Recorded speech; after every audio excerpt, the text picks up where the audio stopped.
So as we move through the meat counter, we're going to see different production systems used in beef and meat. And so is there any difference as far as nutrition, health in those production systems?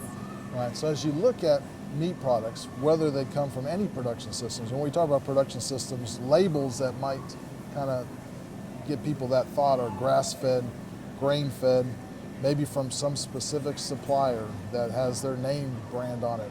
Maybe one that says Texas born and raised, in this case we're in Texas, or locally raised.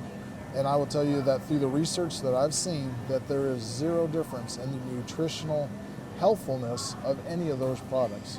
If you eat just the lean portion, okay, you pick the right cut, you prepare it properly, eat the right proportions, when you do those things, all of those meat products are healthy to eat. Okay, they all provide a lot of protein, a lot of zinc and iron, vitamin B12 and other minerals and vitamins and minerals. And they also do that at a relatively low calorie cost as well as a low fat cost. And if you look at residues and other things, there's no difference in those meat products with respect to those different production systems. So all the beef, it wouldn't be offered in this if it wasn't healthy. They would not have that in the store. USDA wouldn't allow it to be here if it wasn't healthy for people to eat. You mentioned residues. Do we find residues on meat in the meat counter? That's a good question, because people, when you look at those different production systems, the first thing they think, well, this one has less whatever in it.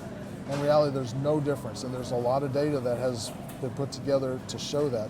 First of all, USDA and FDA do their own little surveys.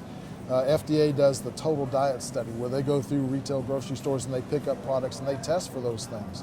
USDA tests the meat at processing plants routinely on a daily basis. Okay, they'll do sub-samples of that meat and they'll test for those residues, and they do not find them in the product.